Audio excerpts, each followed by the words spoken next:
Intambara ya Hamas na Israeli irakomeje. Mu gihe iba niko mu bice by'isi byinshi bitandukanye n'abantu bigaragambye nabo badakwema kubikora. Hano i Washington DC abantu bagera ku 60,000 ejo kuwa kabiri bakoze imyigaragambyo yo gushyigikira Israeli no gusaba ko abantu bagizwe imbohe na Hamas barekurwa. Ni imyigaragambyo yaranzwe n'ituze bitewe n'uko umubare munini w'abigaragambyaga bose bari bahujwe n'ikintu kimwe. Mu magambo yagarutsweho ndetse n'ibyapa byinshi byari bifitwe n'abarirwa mu bihumbi 100 by'abashyigikiye Israeli byari byanditseho amagambo agira ati duhagaze kuri Israeli. Ibindi biriho amafoto n'imyirondoro y'abashimuswe mu gitero Hamas yagabye kuri Israeli ku itariki ya 7 y'ukwezi kwa 10.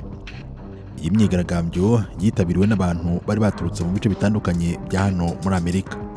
Mindy Stein ukomoka muri Canada kuri ubu utuye muri leta ya New Jersey ni umuyobozi wungirije w'umuryango mpuzamahanga witwa Emora of America ukora ibikorwa birimo gufasha abana n'imiryango itishoboye yo muri Israeli.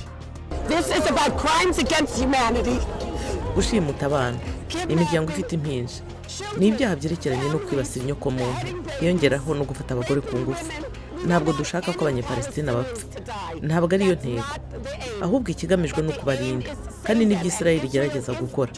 Israeli iyo ivuze ibijyanye n'ibikorwa by'ubutabazi muri Gaza, ibivuga gukora ubutabazi bukenewe, harimo no kurekura abafashweho ingwate. Hamas ibangamira ibikorwa by'ubutabazi, niyo iteza amakuba mu banyapalestina, ntabwo ari Israeli. Undi mugore wagaragaye ku ruhande rw'abashyigikiye Israeli ni Labo Emey we yari yaturutse muri leta ya Virginia.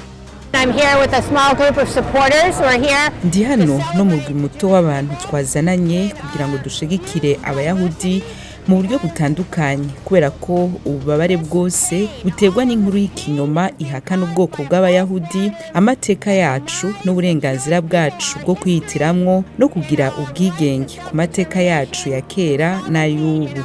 Ico dusaba ubu ni ukunoganza umubano hagati y'abanyapalestina, abarabu n'abayahudi kugira ngo habe amahoro. Ku ruhande rw'abashyigikiye Palestine baranzwe no kwambara imyenda y'umukara kuva hasi kugera hejuru n'amakote maremare n'ingofero by'ibara rimwe. Robert Feldman we yumvikanye agira ati turi ngaha ku murwa mukuru wa leta zunze ubumwe za Amerika Washington DC. turi mu rwi uturutse mu mareta atandukanye ya Amerika. turi hano turwanya imyirekano iriko irahabera. abantu bashigikiye Israeli baduza amabendera bemeza ko bahagarariye abayahudi ariko ni guhagararira ibikorwa byo guhumanya izina ry'Imana. Ikibabaje ubu nuko ari byo biriko biraba. Ico gihugu cari ciza mu myaka irenga 75 iheze, ariko ubu bariko bakora ibitandukanye n'idini y'Ikiyahudi. Dufise idini dutandukaniye ko kuva kera cyane, ariko igikorwa cyo gushaka kwigarurira Palestine nico gitera kaga. Abashyigikiye Palestine bari ahantu hitaruye ugereranije n'aho abashyigikiye Israeli bari bari. Bo bari bafite ibyapa byanditseho ngo leta ya Israeli igomba kuvaho. Mu bari bafite ibyapa harimo n'abana bigaragara ko bari munsi y'imyaka 10. Abo ku ruhande rw'abashyigikiye Palestine kandi nubwo aribo bari bake cyane, ntibyabujije kuba aribo byagaragaye ko polisi hanze amaso kuko ariho wabonaga umubare munini w'abapolisi uri. Aha ku gice kiriho abashyigikiye Palestine, abana bakiri bato bageze umujinya kubahatira gufata amabendera ya Israeli, bacagaguramo ibice bakandagiraho. Byagaragaye nk'aho bitashimishije umukecuru wo ku gice cya Israeli, nyuma nawe wagaragaye nk'ushaka guhangana nabo. Byibuze 90% by'abantu bose bitabiriye imyigaragambyo bari bagizwe n'urubyiruko.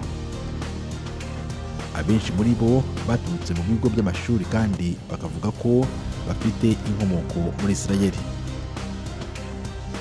Iyi myigaragambyo yabaye mu gihe Minisitiri w'Intebe wa Israeli Benjamin Netanyahu yakomeje gutsimbara avuga ko intambara itazigera ihagarara mu gihe abafashwe bugwate batararekurwa. Biracyagoye gusa kumenya niba ibyo bibaye byatuma intambara ihagarara mu gihe Israeli yarahiriye kurandura umutwe wa Hamas n'imizi yayo yose. Tim Harris Ishimwe, Ijwi ry'Amerika.